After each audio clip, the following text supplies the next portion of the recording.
भारत के लोकतंत्र की असली ताकत आखिर बसती कहाँ है? किसी बड़े शहर की संसद में? नहीं, इसकी जड़ें तो गांव की चौपालों में हैं, वहां की मिट्टी में हैं। तो आज हम भारत में ग्रामीण स्वशासन के इसी कमाल के सिस्टम को समझने वाले हैं। एक ऐसी व्यवस्था जो पावर को सीधे लोगों के हाथों में देती है। और इस पूरी कहानी की शुरुआत होती है महात्मा गांधी के एक बहुत बड़े सपने से। वो एक ऐसे भारत की कल्पना करते थे जहां हर गांव अपनी तकदीर का मालिक खुद हो। यहीं से एक विचार पैदा हुआ, ग्राम स्वराज, मतलब हर गांव आत्मनिर्भर हो, खुद अपना शासन चलाए।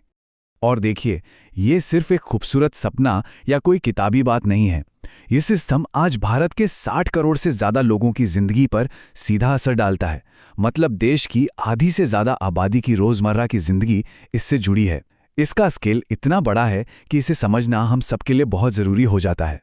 तो चलिए सबसे पहले इस विचार की आत्मा को ही पकड़ते हैं। आखिर ये ग्राम स्वराज है क्या, और क्यों आज के दौर में भी ये इतना जरूरी है?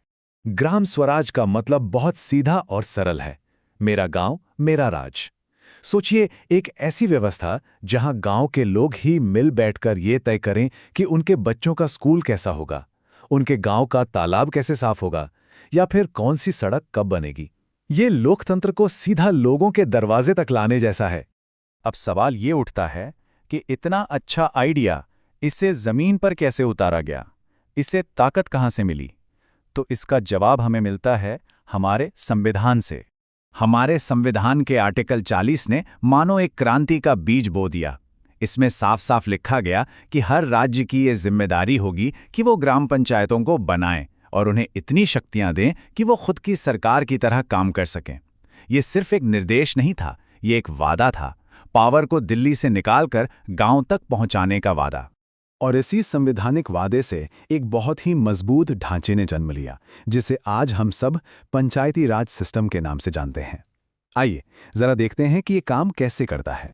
इसे ना एक 3 मंजिला इमारत की तरह समझिए। सबसे नीचे यानी ग्राउंड फ्लोर पर है ग्राम पंचायत, जो सीधे तौर पर एक या कुछ गांवों के लिए काम करती है। फिर बीच की मंजिल पर आती है पंचायत समिति, जो ब्लॉक लेवल पर कई ग्राम पंचायतों को जोड़ती है। और सबसे ऊपर है जिला परिषद, जो पूरे जिले के लिए नीतियां बनाती है। ये तीनों लेवल एक दूसरे से जुड़कर काम करते हैं ताकि शासन नीचे से ऊपर और ऊपर से नीचे दोनों तरफ अच्छे से चले। लेकिन ये सिस्टम सिर्फ चुनाव कराने या मीटिंग करने तक ही सीमित नहीं है। इसके 3 बहुत मजबूत पहलू हैं। पहला है राजनीतिक, जहां लोग अपने प्रतिनिधि चुनते हैं, और इसमें महिलाओं और SC/ST समुदायों के लिए आरक्षण भी है ताकि सबकी आवाज सुनी जा सके। दूसरा है प्रशासनिक, जहां स्थानीय अधिकारी और चुने हुए प्रतिनिधि मिलकर योजनाओं को लागू करते हैं। और तीसरा और सबसे जरूरी सामाजिक आर्थिक पहलू, जिसका मकसद है कि विकास हो और उसका फायदा समाज के सबसे आखिरी इंसान तक पहुंचे। अच्छा, तो इन पंचायतों के हाथ में असल में ताकत कितनी है? इनके काम का दायरा कितना बड़ा है? चलिए अब इस पर एक नजर डालते हैं, और ये आपको सच में हैरान कर देगा। 29, जी हां, पूरे 29 विषय। ये कोई छोटा मोटा नंबर नहीं है। संविधान ने बाकायदा 29 जिम्मेदारियां सीधे सीधे पंचायतों को सौंपी हैं। ये दिखाता है कि हमारे संविधान बनाने वालों को स्थानीय शासन पर कितना गहरा भरोसा था। इन 29 विषयों में गांव की जिंदगी का लगभग हर पहलू आ जाता है। खेतीबाड़ी और सिंचाई की व्यवस्था से लेकर पशुपालन और मछली पालन तक। यही नहीं, हर घर को साफ पीने का पानी मिले, गांव में रहने के लिए घर हों और आने जाने के लिए पक्की सड़कें और पुलियां हों, ये सब पंचायतों के ही काम हैं। और बात सिर्फ सड़क पानी तक ही नहीं रुकती। पंचायतों की जिम्मेदारी ये भी है कि वो देखें कि बच्चों को अच्छी शिक्षा मिल रही है या नहीं, गांव में स्वास्थ्य और सफाई का क्या हाल है, महिला और बाल विकास के काम हो या गरीबी हटाने के कार्यक्रम, ये सब कुछ पंचायतों के दायरे में आता है। असल में ये जमीनी स्तर पर एक पूरी सरकार चलाने जैसा है। तो कागज पर तो ये सिस्टम बहुत ही शानदार और पावरफुल लगता है, लेकिन जमीनी हकीकत क्या है? चलिए अब सिक्के का दूसरा पहलू भी देखते हैं। देखिए, एक तरफ तो लक्ष्य बहुत बड़े और नेक हैं, लोकतंत्र को गांव तक पहुंचाना, लोगों की भागीदारी बढ़ाना और सामाजिक न्याय लाना। लेकिन दूसरी तरफ चुनौतियां भी उतनी ही बड़ी हैं। कभी अफसरशाही हावी हो जाती है, कभी पैसों की कमी काम रोक देती है, तो कभी स्थानीय राजनीति विकास पर भारी पड़ जाती है।